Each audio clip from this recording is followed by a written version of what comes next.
औरंगाबाद का नवीनगर इलाका है, ये विधानसभा क्षेत्र है और एक हम गांव में पहुंचे हैं। दलित बस्ती है ये। कौन सा गांव है, कौन सी जगह है ये? हमारा बस्ती है। सरकार की योजनाएं हैं यहाँ पे कितनी पहुंची है, आप लोग उससे खुश हैं, संतुष्ट हैं? संतुष्ट तो नहीं है। पहला योजना तो हमको है कि चाहका आगे है, वहाँ बराबर पुल बनता है और टूटते रहता है। अब बरसात में आदमी के दिखते के दिक्कत है।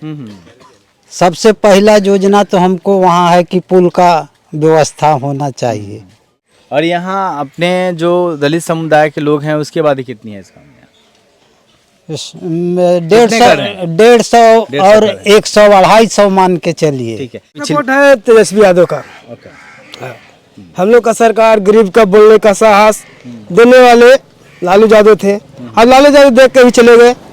चारा घोटाला का किए ना किए उससे हमको मतलब नहीं है। बाकी यहाँ के जल जमाव को लेकर भी गरीब को लिए सताया जा रहा है। लेकिन इस सरकार लगातार कहती है कि जंगल राज था, लालू यादव आएंगे तेजस्वी तो फिर जंगल राज आ जाएगा। तो जंगल राज कैसे आ जाएगा? जब आगे था हर कोई था, हर कोई सोचता था कि जंगल राज था। आज कह रहा है कि जंगल राज फिर होगा। तो जैसे मनवादी बढ़ रहा है वैसे तो होगा ही, कहा जा रहा है कि होगा ही।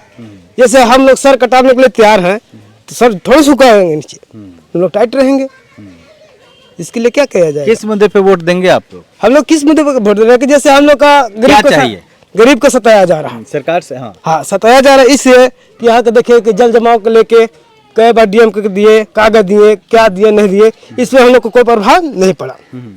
और इसके लेके हम लोग सोचते हैं कि आगे बढ़ते हैं तो पेड़ पर चढ़ा के नीचे खींच देते कि लोग नीचे रहो। जैसे पहले के बाप दादा थे कि कुर्सी पर से नीचे उतर के बैठते थे। आज हम लोग का दिन है कि से उन्हीं का दिन है कि हम लोग कुर्सी पर टाइट होकर बैठ रहे हैं। मतलब एक माहौल बदला है गांव का, बदला है। भाजपा कहती है और जदयू कि हमारे यहाँ हमने नीतीश जी को मुख्यमंत्री बनाया, उनका कोई परिवार का राजनीति में नहीं है। हमने इनको मंत्री बनाया, उनका कोई हम लोग राजनीति नहीं करते हैं। लालू यादव जी खुद बने, अपनी पत्नी को बनाया, अब अपने बेटे को बनाए हैं। तो इस पे आप लोग क्या सोचते हैं कि ये सही है कि गलत है? अब देखिए हम लोग तो सोच रहे हैं कि जो पहले बीत गया से बीत गया। पहले के बुजुर्ग पुराने लोग थे, क्या करिए ना किए, अभी हम लोग जागरूक हुए। अगर हम लोग का जैसे दलित समाज के लोग आते हैं नेता में आएंगे तो सब जातिवाद भाग रहे तो हम लोग जातिवाद भागेंगे। सुरेश मेहता। सुरेश जी, आप किस तरीके से देखते हैं? बिहार में चुनाव है, आप लोग वोट देने जाएंगे तो मुद्दे क्या होंगे? हैं मुद्दे जेकरा सब देंगे से देंगे आपका। अच्छा, मतलब गांव के साथ चलेंगे। हाँ। ठीक है। पेंशन मिलता है बाबा हर महीना? कितना? 400 मिला है। अब तो 1100 हो गया है ना? हाँ अब हो गया एक महीना से। हाँ, तो 1100 मिल रहा है कि 400 मिल रहा है? 1100 मिल रहा है ना? जी, ये आपका घर है? हाँ। अच्छा, बोलिए ना सर, आगनम है जाकर देखो। हाँ चलो ना सर। आइए, आप आगे चलिए। चलिए ना तो मन मार थिया। नहीं, आप आगे चलेंगी तब मुझे पता चलेगा ना किधर जाना है। तो ये देखिए, ये घर देखते ना सर। ये आज़ादी के 75 साल बाद ये जो दलित समाज की बस्तियां हैं, महादलित आयोग बनाया गया कि हम उनका विकास करेंगे। और ये जो विकास जिस तरीके से विकास के नाम पे हंस रहा है, विकास शब्द को मुंह चिढ़ा रहा है, उसको आप इन तस्वीरों में देख सकते हैं।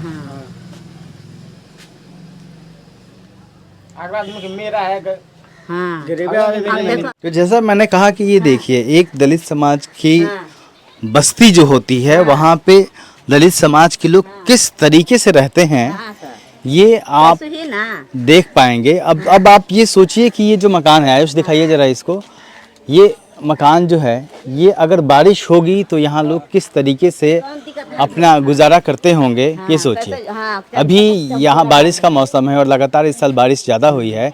तो इस बारिश के मौसम में जब रात को बारिश होती होगी या दिन में थी, लोग कहाँ जाकर रहते होंगे, कहाँ सर छिपाते होंगे। जैसे मैंने कहा कि जिस विकास की बात होती है, आज़ादी के 75 साल बाद भी अगर सरकारें देश की आम जनता को, जो आखिरी छोर पे खड़ी जनता है, जिनको लेकर एक आयोग बनाया गया, महादलित उनको नाम दिया गया कि इनका विकास करेंगे, उनको अगर एक अदद घर मतलब अवेलेबल नहीं करवा पाई है तो ये सरकार के मुंह पे बड़ा तमाचा है। आप वार्ड सदस्य हैं इधर के, यहाँ आप पढ़े लिखे समझदार हैं, तमाम परेशानियों को यहाँ पे समझ रहे हैं। लोगों के जिस तरीके से घर नहीं बने हैं, टूटे हुए हैं, इसकी वजह क्या मानते हैं? देखिए, सरकारी योजनाएं आई, प्रधानमंत्री आवास योजना आई, वहाँ दलित आयोग बना कि जो पीछे छूट गई जातियाँ हैं दलितों में, उनको आगे बढ़ाएंगे। लेकिन यहाँ पे जिस तरीके से मैंने देखा, महसूस किया, बहुत सारे लोगों के घर नहीं हैं अपने। तो इन जो समस्याएं हैं, एक बेसिक समस्या है, किसी को रोटी कपड़ा मकान तो चाहिए होता है, ये भी यहाँ तक नहीं पहुँच पाया है आज़ादी के 75 साल बाद भी। तो उसको किस तरीके से देखते हैं आप? हमारा परिचय दुधार पंचायत ग्राम ममौना के वार्ड सदस्य हैं। मेरा नाम जितेंद्र राम है, वार्ड नंबर 1 का वार्ड सदस्य हूँ। सबसे पहले मैं मुद्दा ये कहता हूँ कि ठीक है, घर मकान नहीं है, ये ठीक कैसे है? हम बता रहे हैं। इसे कहने का मतलब है कि सबसे पहले तो यहाँ पे शिक्षा की आवश्यकता है। शिक्षा ही सबसे संपूर्ण व्यवस्था है। तो ये तो पहले सभी गार्जियन को मैं अपील करता हूँ कि सबसे पहले बच्चे को ध्यान दिया जाए कि शिक्षा के लेकिन देखिए, बेसिक रोटी कपड़ा मकान के बाद ही शिक्षा आता है। जो आदमी जिसके घर नहीं है, रात भर घर चूर रहा है, जिसके पास अपनी ज़मीन पे घर नहीं है, आप एजुकेशन की बात करने लगे यहाँ पे। वो ठीक है, वो घर का लिए जो अभी सर्वे हुआ था, उस सर्वे में नाम दिया गया है। जैसे सर्वे में नाम जुटा, वैसे वैसे सभी व्यक्ति को बना हुआ है। पास नहीं है, कोई बात नहीं सबसे है, पहले तो उसको मिलना चाहिए ना। सबसे पहले जैसे कहे का मतलब है, जिस अभी एक लड़का लेके गया, अभी उसका जो है पत्नी का अभी तक आधार सुधरा हुआ है उसका।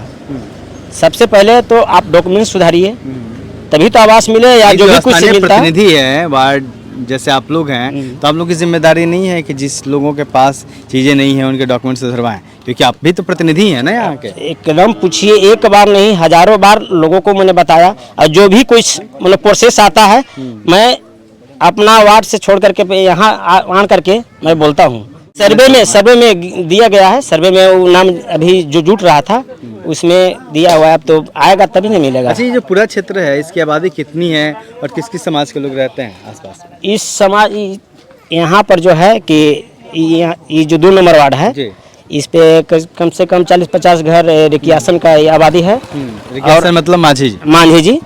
और 1 नंबर वार्ड में कम से कम 100-150 का आबादी रविदास जी का है। और मेजर समस्या क्या है इधर की? ये तो जो लोगों की आपसी समस्या है घर मकान की, इसके अलावा एक और क्या समस्या यहाँ बहुत सा है। आगे पे बहुत पहले पुल बना हुआ था, हम लोग का इतना जर्जर मानो अभी समस्या हुआ है कि कहने लायक नहीं। पुल बना हुआ था, वो पुल टूट गया, जो कि अभी हम लोग का इतना कोई मानो किसी को ध्यान नहीं है, सांसद के ना विधायक कोई किसी को ध्यान नहीं है। और दूसरे में कि हम लोग का ये अभी जल जमाव अभी इतना मानो हम लोग का ग्रस्त किया हुआ है कि कहने लायक नहीं।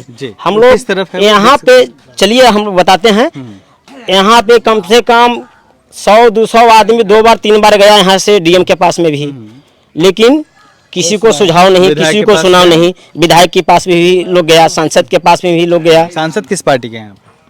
राजा राम सिंह है। अच्छा, काराकाट नबीनगर क्षेत्र के विधानसभा के। तो उनका भी आदमी गया, तो लोकसभा काराकाट है इधर का। हाँ, लोकसभा काराकाट है। यहाँ का जो है ना, सांसद है क्या, ठीक है, ये ओबरा तरफ के, वो भी तो कोई ध्यान नहीं। पानी लगल है, पुल टूटल है, पुल पर कोई ध्यान नहीं एकदम। कितना दिक्कत आदमी कर रहा है, जाकर देखिए सर कि गलत बात करेंगे सही करें। अच्छा, ऐसा भगाने के लिए कहते हैं क्या लोग?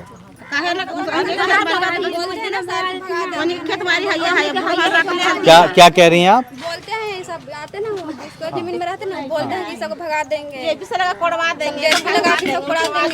अच्छा, जिनके जमीन में है आप? हाँ, वो बोलते हैं कि जिसका जमीन वो हम भगा देंगे, दूसरे जमीन चल जाओ, सब जेएसपीएन के सब ढहा देंगे घर और ये सब बोलते हैं। हाँ, दूसरे के जमीन में रहबे करते हैं। तो किधर है मेरा घर? देखिए ऐसा, देखिए मेरा घर ऐसा। ये घर है आपका? कितने लोग हैं घर में आपके? दादा का घर था, दादा के घर में रह रहे हैं। अच्छा, तब से वैसा ही है? ऐसा ही है। मैं क्या करूं, छोटा सा था तब तक जिम्मेदारी संभाले हम, और आयुष इधर अंदर आइए। 2 बहन है, उसका भी जिम्मेदारी हम संभाल रहे हैं। मेरा घर ऐसा, पूरा घर में पानी चूता है, पूरा घर में पानी चूता है। हम लोग कैसे सोते हैं ना सोते हैं हम जान रहे हैं। देखिए मेरा घर कैसा है सर, पानी चूता, देखिए पानी चूहा है, मेरा घर ऐसा है सर। मैं ये कह रहा था कि ये जो घर देखा आपने तस्वीरों में, घर की जो हालत देखी, ये निश्चित तौर पे रहने लायक नहीं है, नहीं है ना। लायक इस नहीं है, समाज लेकिन का रह जो रहे हैं। माझी समाज है यहाँ पे, जिसके केंद्रीय मंत्री तक बन गए जीतन मांझी, और वो दावा करते हैं कि उन्होंने एक पार्टी बनाई जो इस समाज के भले के लिए था। इसी बिहार में एक महादलित आयोग बनाया नीतीश कुमार जी ने, और उनका उद्देश्य था कि कुछ जो बहुत पीछे छूट गई जातियां हैं उनको शामिल करके उनका विकास किया जाएगा। एक जो नेशनल लेवल पे आरक्षण में वर्गीकरण की बात हो रही है कि जो जातियां पीछे छूट गई हैं उनको आगे लेके आया जाएगा। लेकिन जब वहाँ तक शिक्षा ही नहीं पहुँचेगी, वहाँ के लोग, वहाँ के बच्चे इस हालात में रहेंगे तो वो क्या पढ़ेंगे और क्या आगे बढ़ेंगे, क्या रिजर्वेशन लेंगे, ये एक बड़ा सवाल है। तब खाली पेट न भरेंगे। अगर इस घर में, जिस घर की तस्वीरें हमने आपको दिखाई, अगर इन घरों में नेताओं को किसी 10 मिनट के लिए बिठा दिया जाए तो उन्हें समझ में आएगा कि लोग किस तरीके से दलित बस्तियों में रह रहे हैं। दलित बत्ती सर, देख लीजिए अपना कैमरा।